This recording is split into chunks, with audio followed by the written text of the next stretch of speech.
Nous allons, comme chaque dimanche depuis 2 mois maintenant, commencer cette revue de la presse israélienne par les manifestations contre la réforme du système judiciaire.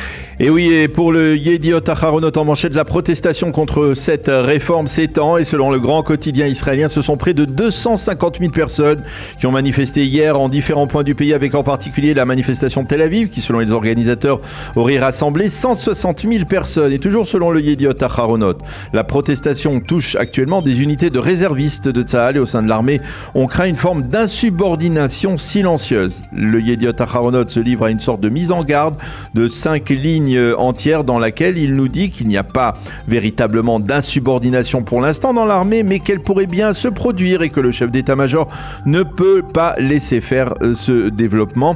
Et en page 2 et 3, une immense photo de la manifestation de Tel Aviv hier soir avec un élément intéressant, des immenses panneaux, non plus en hébreu, mais cette fois en anglais, une affiche en anglais où l'on compare Binyamin Netanyahou à une galerie de dictateurs tels que l'ayatollah Khomeini, Erdogan et même Vladimir Poutine, comme si les manifestants voulaient ainsi peut-être recruter les Américains à leur cause et à leur protestation. Et le Israël Hayom, lui, choisit un autre angle. Il consacre sa manchette à cette menace d'insubordination dont vous venez de parler, Daniel. Oui, effectivement, le quotidien gratuit cite le commandant en chef de l'armée de l'air israélienne, Ronen Bar, qui affirme très fermement qu'il attend de ses pilotes réservistes qu'ils continuent à servir comme ils doivent le faire sans impliquer l'armée dans le débat politique. Et à propos d'insubordination, le Haaretz nous livre les témoignages d'officiers de réservistes anti-réforme qui ne veulent plus aller servir dans Tsahal. Et il affirme, après la protestation, Tsahal n'aura plus d'armée de réserve, ni plus ni moins.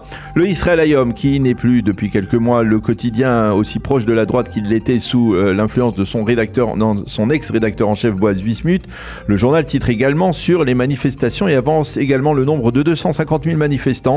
Mais il annonce également discrètement qu'il existe des contacts en vue d'un compromis et que cette semaine, marquée par Purim, la législation sur la réforme va être gelée.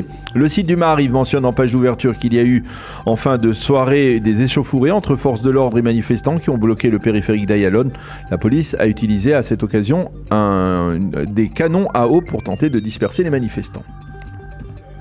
Le site N12 de la chaîne 12 de la télévision israélienne mentionne quant à lui le sondage qu'il a réalisé et qui a été diffusé vendredi soir. Oui, selon ce sondage, 41% des personnes interrogées estiment que c'est le gouvernement qui est responsable de la crise actuelle, contre 26% qui pensent le contraire et 28% tout de même qui partagent les responsabilités entre les deux. Selon ce sondage, 66% des personnes interrogées s'opposent à la décision des manifestants d'encercler le salon de coiffure où se trouvait Sarah Netanyahou jeudi dernier ou mercredi dernier, contre 28% qui sont favorables à cette manifestation. Et à la question de savoir qui est le plus apte à être Premier ministre, 41% ont répondu Netanyahou, 25% Lapid. Face à Benny Gantz, le soutien de Netanyahou s'effrite, 37% seulement et 26% pour Benny Gantz. Enfin, une donnée intéressante, 30% auraient aimé avoir à la tête de l'État de l'État d'Israël, donc au poste de Premier ministre, une autre figure que Gantz, Lapid ou Netanyahou. Qu'écrivent, Daniel, les analystes dans le Yediot Aharonot de ce matin ? Eh bien, ils sont nombreux à s'exprimer ce matin. Ben Dror Yemini parle de ce qu'il appelle le danger Smotrich et cela se rapporte bien sûr à la déclaration du ministre des Finances qui a mis l'espoir la semaine dernière que la localité de Khawara sera rasée avant de comprendre la stupidité de ses propos et d'admettre qu'il les avait tenus, je le cite, sous le coup de la colère et de l'émotion. Yemini rappelle que les ennemis d'Israël prétendent depuis longtemps qu'Israël rase régulièrement des villages palestiniens et voici donc un ministre israélien prétend que c'est exactement ce qu'Israël doit faire. Quel beau cadeau que Bezalel Smotrich vient de leur faire. Comment pourrons-nous défendre l'honneur d'Israël, se demande Ben Dror Yemini. L'éditorial d'Ofer Shelach est très intéressant. Il écrit noir sur blanc que si des individus ressentent une forme de mépris à leur égard, alors la menace d'insubordination en Milouim est une solution dont le prix véritable reste bas.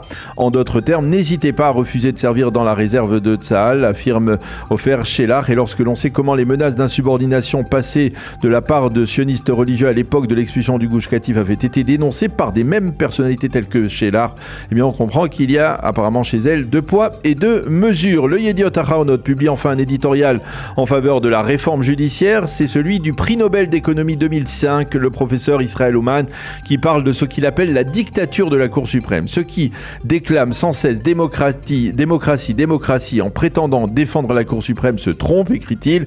Ils ne font que défendre la dictature de cette instance suprême. Une instance qui peut décider de ce qu'elle veut, quand elle veut, sans que personne ne puisse s'y opposer.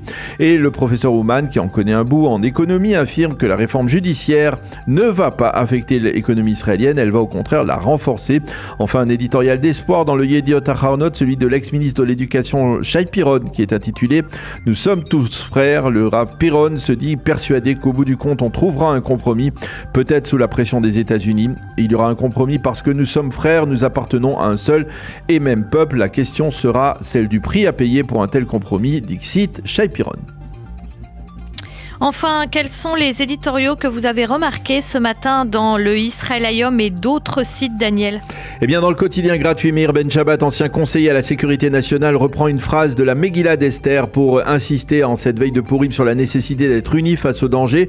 Pour lui, le danger vient précisément d'Iran, la Perse antique, avec la menace du nucléaire iranien. Nadav Shragai affirme, toujours dans le Israël Hayom, que la situation exige des décisions fermes. Sherita Avidan constate que Smotrich a compris peut-être un peu tard les dégâts que ses propos sur Hawara ont causé. Adi Rubinstein est inquiet. Il semble que la société israélienne se soit démembrée, écrit-il ce matin.